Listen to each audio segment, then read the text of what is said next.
ಶ್ರೀ ಗುರು ಜ್ಯೋತಿಷ್ಯ ವಾಣಿ ವೀಕ್ಷಕರಿಗೆ ನಮಸ್ಕಾರ. ಮೇಷರಾಶಿಯವರಿಗೆ ಇದು ಅತ್ಯಂತ ಮುಖ್ಯವಾದ ಎಚ್ಚರಿಕೆ. ಆಗಸ್ಟ್ 5, 6, 7 ಮತ್ತು 8ರ ದಿನಗಳನ್ನು ಸಾಮಾನ್ಯ 4 ದಿನಗಳೆಂದು ಭಾವಿಸಬೇಡಿ. ಏಕೆಂದರೆ ಈ ಸಮಯದಲ್ಲಿ ರಾಹು ಮತ್ತು ಕೇತುಗಳ ರಹಸ್ಯ ಪ್ರಭಾವವು ನಿಮ್ಮ ಆಲೋಚನೆಗಳು, ನಿರ್ಧಾರಗಳು, ಹಣಕಾಸು, ಕುಟುಂಬದ ಬಾಂಧವ್ಯಗಳು, ಪ್ರೀತಿ, ಉದ್ಯೋಗ ಹಾಗೂ ವ್ಯಾಪಾರದಂತಹ ವಿಷಯಗಳಲ್ಲಿ ಕೆಲವೊಂದು ನಿರೀಕ್ಷಿಸದ ಸನ್ನಿವೇಶಗಳನ್ನು ಎದುರು ತರಬಹುದು. ಮುಖ್ಯವಾಗಿ ನಿಮಗೆ ತಿಳಿಯದಂತೆ ಮನಸ್ಸಿನಲ್ಲಿ ಬೆಳೆಯುವ ಒಂದು ಅನುಮಾನ, ಹಿಂದೆ ಮುಗಿದು ಹೋಗಿದೆ ಎಂದು ಭಾವಿಸಿದ್ದ ವಿಷಯವೊಂದು ಮತ್ತೆ ನೆನಪಿಗೆ ಬರುವುದು, ವ್ಯಕ್ತಿಯೊಬ್ಬರ ನಡವಳಿಕೆಯಲ್ಲಿ ದಿಢೀರ್ ಬದಲಾವಣೆ ಕಾಣಿಸಿಕೊಳ್ಳುವುದು ಹಾಗೂ ಅತ್ಯಂತ ಉತ್ತಮವಾಗಿ ಕಾಣುವ ಅವಕಾಶವೊಂದರ ವಿಷಯದಲ್ಲಿ ಗೊಂದಲ ಉಂಟಾಗುವುದು. ಇಂತಹ ಬೆಳವಣಿಗೆಗಳ ಹಿಂದೆ ರಾಹುಕೇತುಗಳ ಪ್ರಭಾವ ಹೇಗಿರುತ್ತದೆ ಎಂಬುದನ್ನು ಜ್ಯೋತಿಷ್ಯಶಾಸ್ತ್ರದ ಪ್ರಕಾರ ಅರ್ಥಮಾಡಿಕೊಳ್ಳೋಣ. ಮೇಷರಾಶಿಯವರು ಈ ಮಾಹಿತಿಯನ್ನು ಅರ್ಧಕ್ಕೆ ನಿಲ್ಲಿಸದೆ ಪೂರ್ಣವಾಗಿ ತಿಳಿಯಲು ಮತ್ತೊಂದು ಮುಖ್ಯ ಕಾರಣವಿದೆ. ಈ 4 ದಿನಗಳಲ್ಲಿ ನೀವು ಆತುರಪಟ್ಟು ತೆಗೆದುಕೊಳ್ಳುವ ಒಂದು ನಿರ್ಧಾರವನ್ನು ಆಮೇಲೆ ಬದಲಾಯಿಸಿಕೊಳ್ಳಬೇಕಾದ ಪರಿಸ್ಥಿತಿ ಬರಬಹುದು. ಅದೇ ಸಮಯದಲ್ಲಿ ನೀವು ಇದುವರೆಗೆ ನಿರ್ಲಕ್ಷಿಸಿದ್ದ ಒಂದು ಸಣ್ಣ ಸುಳಿವು ನಿಮಗೆ ಉಪಯುಕ್ತವಾಗುವ ಅವಕಾಶವನ್ನು ತೋರಿಸಿಕೊಡಬಹುದು. ಕುಟುಂಬದಲ್ಲಿ ಯಾರೊಂದಿಗೆ ಎಚ್ಚರಿಕೆಯಿಂದ ಮಾತನಾಡಬೇಕು? ಪ್ರೀತಿಯಲ್ಲಿ ಅನುಮಾನಕ್ಕೆ ಹೆಚ್ಚಾಗಬಹುದು. ಗಂಡ ಹೆಂಡತಿಯ ನಡುವೆ ಯಾವ ವಿಷಯದಲ್ಲಿ ತಾಳ್ಮೆ ಅಗತ್ಯ? ಉದ್ಯೋಗದಲ್ಲಿ ಯಾರ ಮಾತನ್ನು ತಕ್ಷಣವೇ ನಂಬಬಾರದು? ವ್ಯಾಪಾರದಲ್ಲಿ ಹೊಸ ಹೂಡಿಕೆಯ ವಿಷಯದಲ್ಲಿ ಏಕೆ ಆತುರಪಡಬಾರದು? ನಿಮ್ಮ ಕೈಗೆ ಬಂದ ಹಣ ಉಳಿಬೇಕಾದರೆ ಯಾವ ಎಚ್ಚರಿಕೆ ವಹಿಸಬೇಕು? ಹಾಗೆಯೇ ರಾಹು ಕೇತುಗಳ ಪ್ರಭಾವದ ಕಾರಣದಿಂದ ಮೇಷರಾಶಿಯವರು ಮಾಡಬಾರದಿರುವ ಮುಖ್ಯ ತಪ್ಪುಗಳೇನು ಎಂಬುದನ್ನು ವಿವರವಾಗಿ ತಿಳಿದುಕೊಳ್ಳೋಣ. ವಿಶೇಷವಾಗಿ ರಾಹುಕೇತುಗಳ ಪ್ರಭಾವವನ್ನು ಶಾಂತಗೊಳಿಸಲು ಮೇಷರಾಶಿಯವರು ದರ್ಶಿಸಬೇಕಾದ ದೇವಾಲಯ, ಮಾಡಬಹುದಾದ ಸಣ್ಣ ಪರಿಹಾರ ಮತ್ತು ಜಪಿಸಬೇಕಾದ ಮಂತ್ರದ ಬಗ್ಗೆಯೂ ತಿಳಿಯುವುದು ಒಳಿತು. ಮೇಷರಾಶಿಯವರ ನೈಸರ್ಗಿಕ ಸ್ವಭಾವ ಮತ್ತು ಧೈರ್ಯ. ಮೇಷರಾಶಿಯವರಿಗೆ ಸಹಜವಾಗಿಯೇ ಧೈರ್ಯ ಹೆಚ್ಚು. ಒಂದು ಕೆಲಸವನ್ನು ಮಾಡಬೇಕೆಂದು ನಿರ್ಧರಿಸಿದ ನಂತರ ಮಧ್ಯದಲ್ಲಿ ಯಾರು ತಡೆದರೂ ಹಿಂದೇಟು ಹಾಕದೆ ಮುನ್ನುಗ್ಗುವ ಗುಣ ನಿಮ್ಮಲ್ಲಿ ಕಾಣಿಸುತ್ತದೆ. ಇತರರು ಇನ್ನೂ ಆಲೋಚಿಸುತ್ತಿರುವ ಸಮಯದಲ್ಲಿ ನೀವು ನಿರ್ಧಾರ ತೆಗೆದುಕೊಂಡು ಕೆಲಸ ಪ್ರಾರಂಭಿಸಬಲ್ಲಿರಿ. ಆದ್ದರಿಂದಲೇ ಈ ಸಂದರ್ಭಗಳಲ್ಲಿ ನಾಯಕತ್ವ ನಿಮ್ಮ ಕೈಗೆ ಸಿಗುತ್ತದೆ. ಕುಟುಂಬದಲ್ಲಾಗಲಿ, ಉದ್ಯೋಗದಲ್ಲಾಗಲಿ, ವ್ಯಾಪಾರದಲ್ಲಾಗಲಿ ಸಮಸ್ಯೆ ಬಂದಾಗ ಮೊದಲು ಸ್ಪಂದಿಸುವ ವ್ಯಕ್ತಿಯಾಗಿ ನೀವಿರುತ್ತೀರಿ. ಆದರೆ ಇದೇ ವೇಗ ಕೆಲವು ಸಂದರ್ಭಗಳಲ್ಲಿ ಸಮಸ್ಯೆಯಾಗಿ ಮಾರ್ಪಡುತ್ತದೆ. ಕೋಪದಲ್ಲಿ ಮಾತನಾಡುವುದು, ಎದುರಿನವರ ಮಾತನ್ನು ಪೂರ್ತಿಯಾಗಿ ಕೇಳದೆ ನಿರ್ಧಾರಕ್ಕೆ ಬರುವುದು, ತಕ್ಷಣವೇ ಫಲಿತಾಂಶ ಬರಬೇಕೆಂದು ಬಯಸುವುದು ಮೇಷರಾಶಿಯವರು ಎಚ್ಚರಿಕೆ ವಹಿಸಬೇಕಾದ ವಿಷಯಗಳು. ನಿಮ್ಮ ಮನಸ್ಸಿನಲ್ಲಿ ಏನಾದರೂ ಇದ್ದರೆ ಅದನ್ನು ಹೆಚ್ಚು ಕಾಲ ಮುಚ್ಚಿಡುವುದು ನಿಮಗೆ ಕಷ್ಟ. ಇಷ್ಟವಾದರೆ ಇಷ್ಟವಾಯಿತೆಂದು, ಇಷ್ಟವಾಗದಿದ್ದರೆ ಇಷ್ಟವಾಗಲಿಲ್ಲವೆಂದು ಹೇಳಿಬಿಡುತ್ತೀರಿ. ಈ ಪ್ರಾಮಾಣಿಕತೆ ಒಳ್ಳೆಯದೇ ಆದರೂ ಮಾತಿನಲ್ಲಿ ಕಠಿಣತೆ ಸೇರಿದರೆ ಹತ್ತಿರದ ವ್ಯಕ್ತಿಗಳು ಬೇಸರಗೊಳ್ಳುವ ಸಾಧ್ಯತೆಯಿರುತ್ತದೆ. ಪ್ರೀತಿಯ ವಿಷಯದಲ್ಲಿ ನೀವು ನಿಜವಾದ ಬಾಂಧವ್ಯವನ್ನು ಬಯಸುತ್ತೀರಿ. ನೀವು ಪ್ರೀತಿಸಿದ ವ್ಯಕ್ತಿಗೆ ಬೆಂಬಲವಾಗಿ ನಿಲ್ಲುತ್ತೀರಿ. ಆದರೆ ಅದೇ ಸಮಯದಲ್ಲಿ ಅವರಿಂದಲೂ ಅಷ್ಟೇ ಪ್ರಾಮುಖ್ಯತೆಯನ್ನು ಬಯಸುತ್ತೀರಿ. ನಿರ್ಲಕ್ಷಿಸುತ್ತಿದ್ದಾರೆ ಎಂದು ಅನಿಸಿದರೆ ನಿಮ್ಮ ಮನಸ್ಸಿನಲ್ಲಿ ಅನುಮಾನಗಳು ಶುರುವಾಗುತ್ತವೆ. ಹಣದ ವಿಷಯದಲ್ಲಿ ಸಂಪಾದಿಸುವ ಧೈರ್ಯ ನಿಮಗಿರುತ್ತದೆ. ಹೊಸ ಅವಕಾಶಗಳನ್ನು ಪ್ರಯತ್ನಿಸಲು ಹಿಂಜರಿಯುವುದಿಲ್ಲ. ಆದರೆ ಕೆಲವೊಮ್ಮೆ ಬಂದ ಹಣವನ್ನು ತಕ್ಷಣವೇ ಮತ್ತೊಂದು ಕೆಲಸಕ್ಕಾಗಿ ಬಳಸುವುದರಿಂದ ಕೈಯಲ್ಲಿ ನಿಲ್ವೆಯೂ ಕಡಿಮೆಯಾಗುತ್ತದೆ. ಆದ್ದರಿಂದ ಈ 4 ದಿನಗಳಲ್ಲಿ ಗಳಿಕೆ ಎಷ್ಟು ಬರುತ್ತದೆ ಎನ್ನುವುದಕ್ಕಿಂತ ಅದನ್ನು ಹೇಗೆ ಕಾಪಾಡಿಕೊಳ್ಳುತ್ತಿದ್ದೀರಿ ಎನ್ನುವುದು ಮುಖ್ಯವಾಗುತ್ತದೆ. ಆಗಸ್ಟ್ 5ರಿಂದ 8ರವರೆಗೆ ರಾಹುಕೇತುಗಳ ಪ್ರಭಾವ.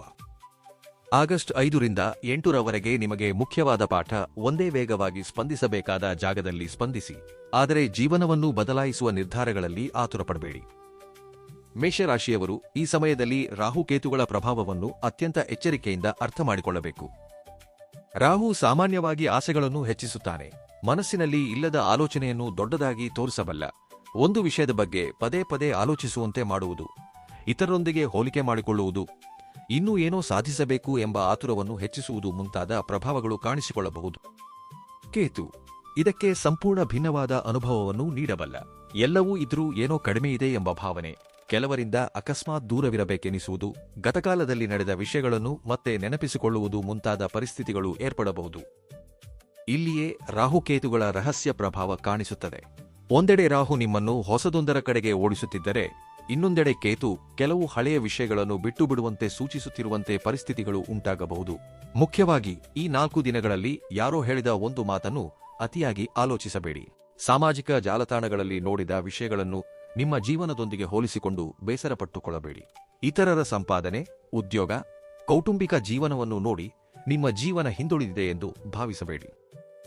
ಆಗಸ್ಟ್ 5 ಮನಸ್ಸಿನಲ್ಲಿ ಸ್ವಲ್ಪ ಗೊಂದಲವಿದ್ದರೂ ಆಗಸ್ಟ್ 6 ಒಂದು ವಿಷಯದ ಮೇಲೆ ಸ್ಪಷ್ಟತೆ ಬರಬಹುದು. ಆಗಸ್ಟ್ 7 ನೀವು ತೆಗೆದುಕೊಳ್ಳುವ ನಿರ್ಧಾರಕ್ಕೆ ಮುನ್ನ ಇನ್ನೊಮ್ಮೆ ಆಲೋಚಿಸುವುದು ಒಳ್ಳೆಯದು. ಆಗಸ್ಟ್ 8 ಕಳೆದ ಕೆಲವು ದಿನಗಳಿಂದ ಅರ್ಥವಾಗದ ಒಂದು ವಿಷಯದ ಮೇಲೆ ನಿಮಗೆ ಹೊಸ ತಿಳುವಳಿಕೆ ಏರ್ಪಡುವ ಸಾಧ್ಯತೆಯಿದೆ.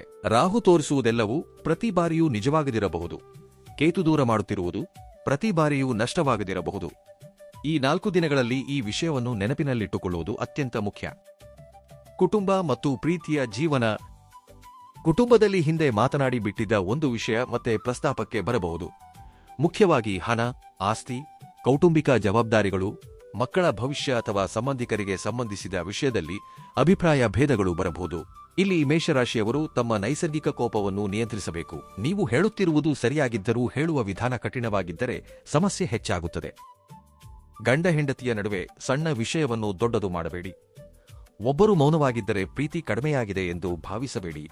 ಕೆಲಸದ ಒತ್ತಡ ಅಥವಾ ಆರ್ಥಿಕ ಚಿಂತೆಗಳು ಕಾರಣವಾಗಿರಬಹುದು.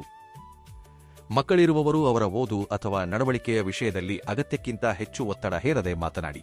ನಿಮ್ಮ ಮಾತಿಗೆ ಹೆದರುವಂತೆ ಮಾಡದೆ ನಿಮ್ಮ ಬಳಿಗೆ ಬಂದು ಸಮಸ್ಯೆ ಹೇಳಿಕೊಳ್ಳುವಂತೆ ನೋಡಿಕೊಳ್ಳಿ. ಹಿರಿಯರ ವಿಷಯದಲ್ಲಿ ಶ್ರದ್ಧೆ ಅಗತ್ಯ. ಅವರ ಮಾತನ್ನು ತಕ್ಷಣವೇ ತಿರಸ್ಕರಿಸದೆ ಒಮ್ಮೆ ಪೂರ್ತಿಯಾಗಿ ಕೇಳಿ. ಆಗಸ್ಟ್ 5 ಮತ್ತು 6ರಂದು ಕುಟುಂಬದಲ್ಲಿ ಮಾತಿನ ವಿಷಯದಲ್ಲಿ ಎಚ್ಚರಿಕೆ ಅಗತ್ಯ. 7 ಮತ್ತು 8ರಂದು ವಾತಾವರಣವು ಸ್ವಲ್ಪ ಸಾನುಕೂಲವಾಗಿ ಬದಲಾಗುವ ಸಾಧ್ಯತೆ ಇರುತ್ತದೆ. ಕೆಲವು ಕಾಲದಿಂದ ಮಾತನಾಡದ ಸಂಬಂಧಿಕರಿಂದ ಮಾಹಿತಿ ಬರಬಹುದು.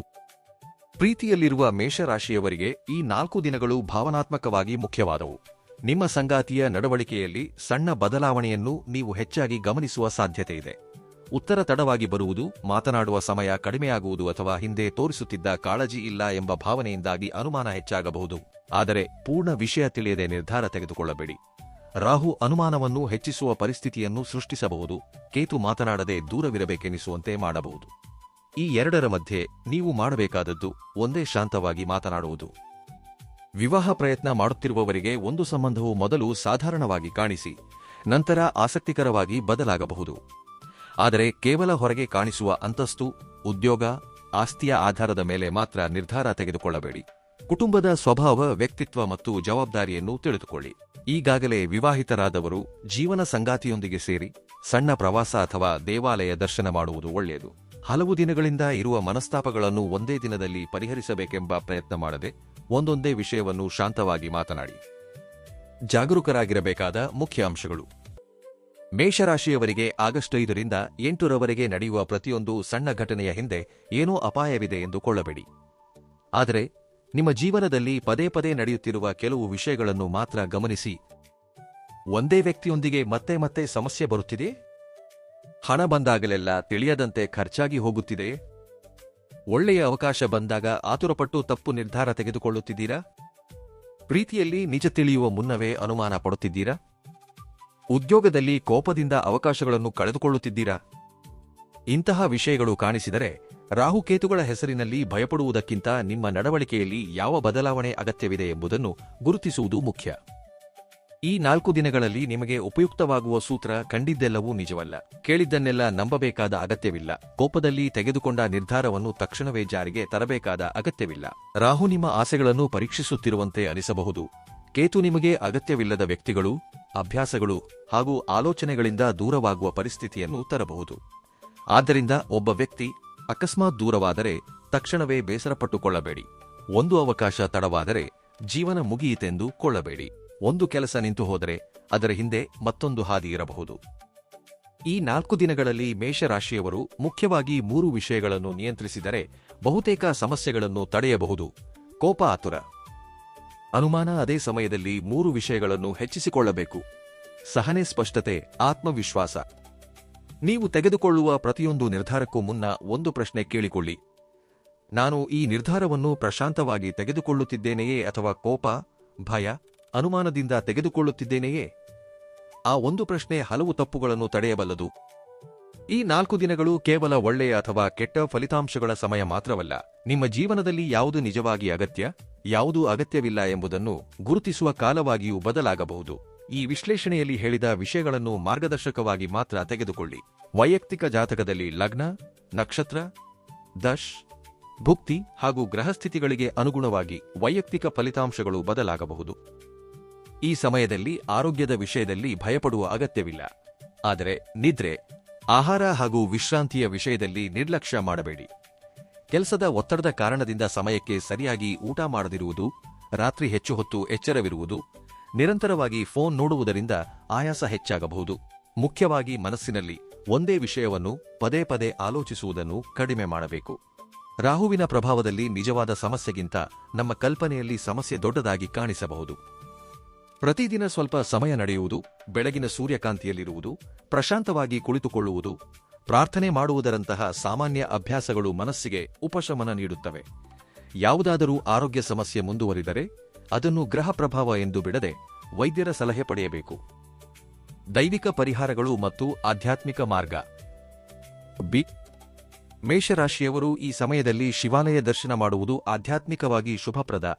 ಮುಖ್ಯವಾಗಿ ರಾಹುಕೇತುಗಳ ಪ್ರಭಾವದಿಂದ ಮನಸ್ಸಿನಲ್ಲಿ ಗೊಂದಲ ಹೆಚ್ಚಾಗಿದ್ದಾಗ ಪ್ರಶಾಂತವಾದ ಶಿವಾಲಯದಲ್ಲಿ ಸ್ವಲ್ಪ ಸಮಯ ಕುಳಿತುಕೊಳ್ಳುವುದು ಒಳ್ಳೆಯದು. ಸುಬ್ರಹ್ಮಣ್ಯ ಸ್ವಾಮಿ ದೇವಾಲಯ ದರ್ಶನವನ್ನು ಮಾಡಬಹುದು. ನಾಗದೇವತೆಯ ಪ್ರತಿಷ್ಠಾಪನೆ ಇರುವ ದೇವಾಲಯದಲ್ಲಿ ಭಕ್ತಿಯಿಂದ ನಮಸ್ಕರಿಸಬಹುದು. ಆದರೆ ಭಯದಿಂದ ದೊಡ್ಡ ದೊಡ್ಡ ಪರಿಹಾರಗಳನ್ನು ಮಾಡಬೇಕಾದ ಅಗತ್ಯವಿಲ್ಲ. ಆಗಸ್ಟ್ 8ರ ಶನಿವಾರದಂದು ಹನುಮಂತನನ್ನು ಅಥವಾ ಶನಿದೇವನನ್ನು ಭಕ್ತಿಯಿಂದ ಪ್ರಾರ್ಥಿಸಬಹುದು.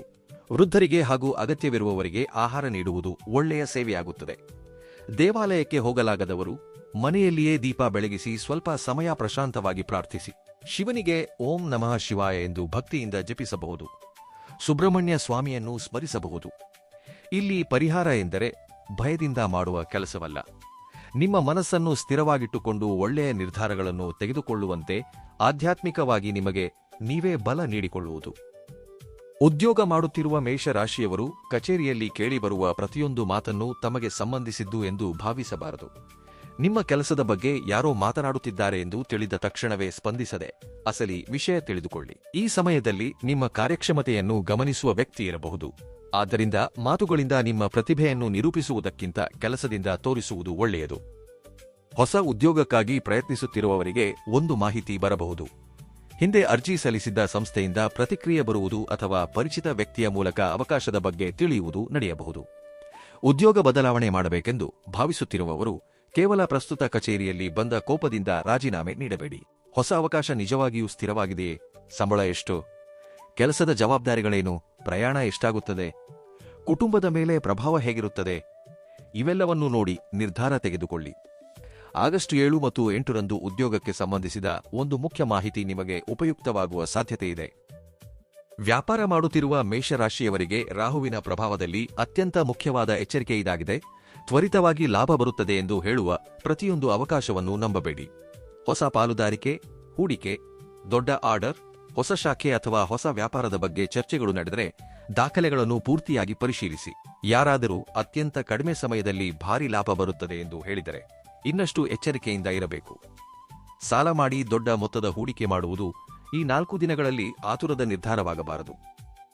ಆದರೆ ಈಗಾಗಲೇ ಮಾಡುತ್ತಿರುವ ವ್ಯಾಪಾರವನ್ನು ವ್ಯವಸ್ಥಿತಗೊಳಿಸಲು ಇದು ಉತ್ತಮ ಸಮಯ.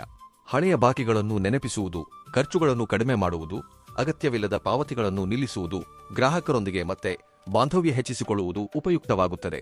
ವ್ಯಾಪಾರ ಪಾಲುದಾರರ ಮೇಲೆ ಅನುಮಾನ ಬಂದರೆ ಬೆನ್ನ ಹಿಂದೆ ಮಾತನಾಡದೆ ಲೆಕ್ಕಪತ್ರ ನೋಡಿ ಸ್ಪಷ್ಟವಾಗಿ ಮಾತನಾಡಿ. ಈ 4 ದಿನಗಳಲ್ಲಿ ಮೇಷರಾಶಿಯವರು ಆರ್ಥಿಕ ವಿಷಯಗಳಲ್ಲಿ ನಿಯಂತ್ರಣ ಪಾಲಿಸಬೇಕು. ಮನೆ ಅಗತ್ಯಗಳು, ಪ್ರಯಾಣ, ಮಕ್ಕಳ ಖರ್ಚುಗಳು ಅಥವಾ ನಿರೀಕ್ಷಿಸದ ಪಾವತಿಗಳು ಬರಬಹುದು. ನಿಮಗೆ ಬರಬೇಕಾದ ಹಳೆಯ ಹಣದ ಬಗ್ಗೆ ಮಾಹಿತಿ ಬರಬಹುದು. ಆದರೆ ಅದು ಕೈಗೆ ಬರುವವರೆಗೆ ಅದರ ಮೇಲೆ ಆಧಾರಪಟ್ಟು ಮತ್ತೊಂದು ಖರ್ಚು ಮಾಡಬೇಡಿ. ಯಾರಿಗಾದರೂ ಸಾಲ ನೀಡಬೇಕಾಗಿ ಬಂದರೆ ನಿಮ್ಮ ಸಾಮರ್ಥ್ಯವನ್ನು ನೋಡಿ ನೀಡಿ. ಸ್ನೇಹ ಅಥವಾ ಬಂಧುತ್ವದ ಕಾರಣಕ್ಕೆ ನಿಮಗೆ ಅಗತ್ಯವಿರುವ ಹಣವನ್ನೇ ಪೂರ್ತಿಯಾಗಿ ನೀಡುವುದು ಒಳ್ಳೆಯದಲ್ಲ. ರಾಹು ಅಗತ್ಯವಿಲ್ಲದ ವಸ್ತುವನ್ನು ಅತ್ಯಂತ ಅಗತ್ಯವಾದದ್ದು ಎಂದು ಭಾವಿಸುವಂತೆ ಮಾಡಬಲ್ಲ. ಆದ್ದರಿಂದ ದೊಡ್ಡ ಖರೀದಿಗೂ ಮುನ್ನ ಕನಿಷ್ಠ 1 ದಿನ ಆಲೋಚಿಸುವುದು ಒಳ್ಳೆಯದು. ಅದೇ ಸಮಯದಲ್ಲಿ ಕೇತು ನಿಮಗೆ ಒಂದು ಒಳ್ಳೆಯ ವಿಷಯವನ್ನು ಕಲಿಸಬಲ್ಲ. ಅಗತ್ಯವಿಲ್ಲದ ಖರ್ಚನ್ನು ಗುರುತಿಸುವುದು. ಕಳೆದ ಕೆಲವು ತಿಂಗಳ ಖರ್ಚುಗಳನ್ನು ಒಮ್ಮೆ ಪರಿಶೀಲಿಸಿದರೆ ಎಲ್ಲಿ ಹಣ ಪೋಲಾಗುತ್ತಿದೆ ಎಂಬುದು ನಿಮಗೆ ಅರ್ಥವಾಗುತ್ತದೆ. ಇನ್ನೂ ಹೆಚ್ಚಿನ ಜ್ಯೋತಿಷ್ಯ ಮಾಹಿತಿಗಾಗಿ ಮತ್ತು ಪ್ರತಿದಿನದ ರಾಶಿಫಲಗಳಿಗಾಗಿ ನಮ್ಮ ಶ್ರೀಗುರು ಜ್ಯೋತಿಷ್ಯ ವಾಣಿ ಚಾನೆಲ್ ಅನ್ನು ಸಬ್ಸ್ಕ್ರೈಬ್ ಮಾಡಿಕೊಳ್ಳಿ ಮತ್ತು ಕಾಮೆಂಟ್ ಬಾಕ್ಸ್ನಲ್ಲಿ ಜೈ ಶ್ರೀ ಆಂಜನೇಯ ಎಂದು ಕಾಮೆಂಟ್ ಮಾಡಿ. ಧನ್ಯವಾದಗಳು.